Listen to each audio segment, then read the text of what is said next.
Today's topic: customer service. How you handle people that are unsavory, how you deal with the public when you're working in the public. Doesn't matter if you're behind a register, doesn't matter if you're a doctor who, a nurse who deals with patients. Your clientele is always going to be your clientele, and it's how you act or react. So let's take a look at today's video. When y'all see a customer and y'all say, can y'all please speak so they won't think that you're racist? Please and thank you. Y'all can go back doing what you're doing. Here's my boss number and I'm going to give you your refund. What's your name? My name is Desiree. Knee-jerk reaction.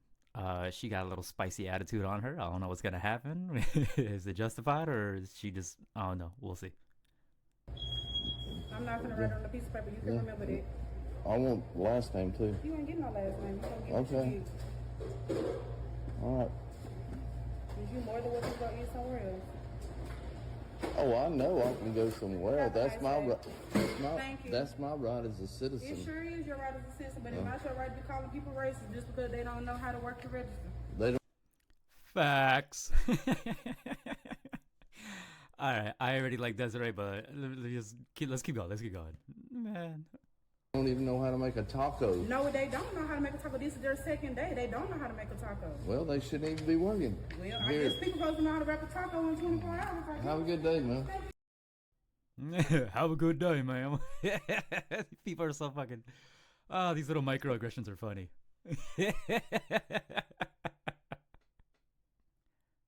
Man, what in the cluster of bundled problems is going on in this video? At the beginning of the video, she's talking to her coworkers about something relating to racism, and I'm trying to find out where that's even coming from, but apparently he said something calling them racist, I guess, because he got his order wrong. And it turns out that these people are new hires. They're getting called racist because they don't know how to do their job. Does that warrant being called racist? I don't think so. Mr. Cowboy accent with long mustachio tobacco voice man. Alright, so this one's a tricky one. I say tricky because I do see how some people would say she's in the wrong because she could have handled it differently or said it in a different manner. She could have used a different tone. She's being just a sassy pants.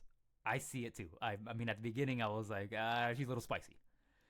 But honestly, let's not just completely dismiss her de-escalation skills. She could have took this to a louder voice. The street could have came at her. We all had that internal, like, we were raised on the streets and da da da da da. But she goes right into teaching mode. She says please and thank you, gives the reasoning, aka why we say please and thank you in the first place, which she clearly did. If you don't say please and thank you, they're going to call you racist. So she's teaching her employees. Also, she's doing this while holding up the contact info that he was asking for. Should this patron decide he still wants to escalate the situation, here you go, bucko. The manager's phone number. And then, oh wait, what's that? Boom! Here's your refund. She didn't even try to hide or give a false name. She says, my name is Desiree. You even got a name, so you know who to complain about when you do call that number. That she held up with the legible handwriting, I might add. The funny part is she done all this in such a swift manner that he couldn't even collect his thoughts, and she hands him his money in a calm, non-yelling manner. You can't tell me that's not a master class, ladies and gentlemen. This was one of those situations where it was, you gotta put the dog down before it ever has a chance to suffer. She put that dog down. Also, she was sticking up for her employees. What the? Are you kidding me? Sticking up for your employees. Co-workers. Well, co-workers will definitely stick up for you, but think about the job that you're working at right now. I don't know if you're 25, 35, somewhere in between, below or over. How many times can you name where your manager or whoever's above the manager actually stuck up for you guys? For the most part, you go into battle on a bent knee. Your employer, hell, I'll even tell you right now, my employer, they don't stick up for us. What they do instead is they tell the customer, the client, the patron, or the patient, the generic response. Oh bro, we're sorry. Let's fast track you in the line and make sure you get in and out. You're essentially getting the VIP treatment when you were being an a-hole to the rest of us. That, honestly, I'm speaking to companies now. You guys kill the morale in that incident right there, or incidents, because it's not the first time. You don't stick up for us, and then therefore we don't even, we start looking for other jobs. We feel like, oh my gosh, really? So you're teaching the behavior. I could just go inside a place, be the loudest person in the room, and then they'll fast track me. That's not how we should be teaching these people. But, well, now we got to talk about it. Now we got to have a meeting. Now I got to send this big, large email, and I got to tell you all how to handle customers. And one of those things is, employee did bad. You handled it wrong. Hell, you might even get written up, depending on, I guess, if your job goes by those rules and standards of getting written up before you get fired. 3 write-ups is a fire, blah, blah, blah, blah, suspension, da, da, da. So now this person's trash behavior now warrants a script. The next time you have a patient like this, you need to follow the script. Those little CSR meetings, those little scripts of, hey, sorry, I don't know, but I can find the answer for you. I don't know, but what I can do is, not all of that works, but for some reason our bosses or our bosses' bosses tell us that this is how you handle a situation, never allowing any nuance to those scripts. You have to stick to the script, and if the person wants to lunge at you and, choke you out because they didn't get the answer they wanted, well, then it was ultimately your fault as well, because maybe it was the tone you said it in, or maybe you didn't say it with enough confidence, or you said it in such a way where it's still your fault at the end of the day.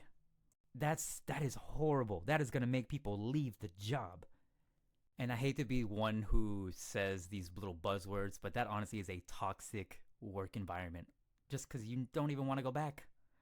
All because, hey, I can't admit that this customer is the a-hole here. Instead, we have to hide behind this idea that, well, we don't want to lose a customer, and we don't want a bad review, and therefore it's our employees and our coworkers who are at fault. We give the patient what he wants. We give them what they need. What they need actually is a slap in the face, but what we're giving them is this false perception of, I am right. Plus, it also re-encourages that confirmation bias of, freaking people don't even know how to make a taco. I'm right. No, you're not right. But we're telling them they're right by putting down our, I guess we're subordinates. Let's just say if I'm the manager, by me not sticking up for my employee, it literally tells Cowboy, you are correct, and it is okay for you to behave this way. Not just here, but the next fast food place that you go to or wherever.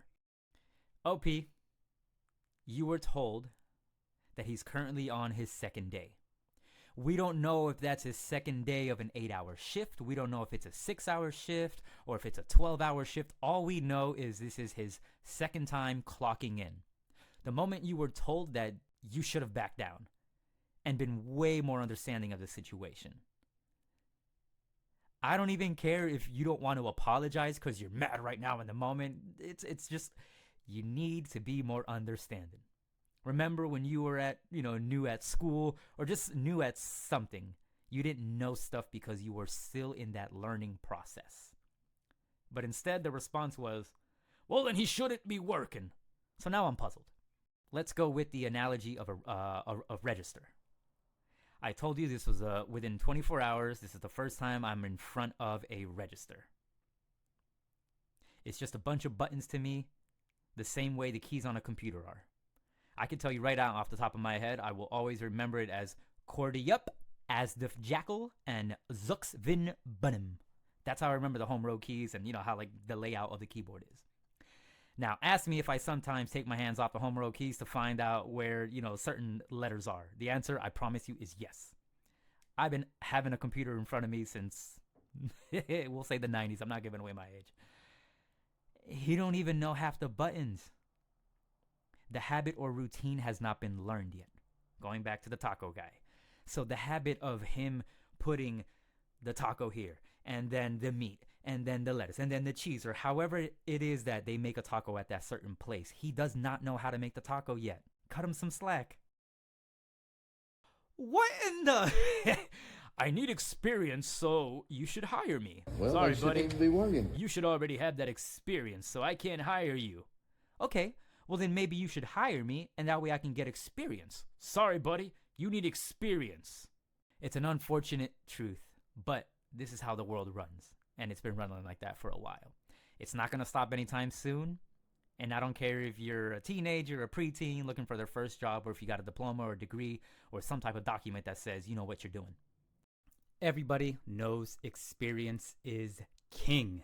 Even that 2-week notice video that I said, they're definitely going to be willing to hire the guy that I don't have to teach because he has experience over this newbie who's coming from some other place, or this is their first job and now I got to teach this person from scratch. But fear not, guys. He has a document that says he knows what he's doing. The document may not even let you get the foot in the door. I'm letting you know right now. I got doctor friends that I work with in the hospital that, tell me how hard it was coming out of medical school. And even the ones who stay a couple of extra years to work in a specialty field, like let's say, instead of a regular doctor, I want to be a surgeon. They too have to pour out their resume, essentially hoard that little piece of paper around, only to find out, sorry, bro, you don't have enough experience. We're looking for experience at the moment, because you might be a liability and all. And yeah, I'm aware that it's almost like a different topic, but it ties into situations like this. Now, I do have to be on OP's side, Mr. Cowboy Man's side, for just 1 second, just devil's advocate here. If you're going to start somebody on a shift, have somebody shadow him so that they are making that taco correctly. Same goes for if he's learning a register or whatever department in any job. Have somebody shadow him to make sure he knows what he's doing before you send him out and, feed him to the sharks, essentially. Because that way, if I'm messing up, how am I supposed to know I'm messing up without that shadow? If I'm taking too long and I should be, it's fast food. If I'm not going fast enough, well, then I need somebody to shadow me to tell me, hey, man, you're making the tacos great, but can you, speed it up? Today's a busy day. We have a lot of people, and, you have to get used to boom, boom, boom, boom, boom. So, yeah, 100%. Let's hold Mr. Taco Maker accountable, too.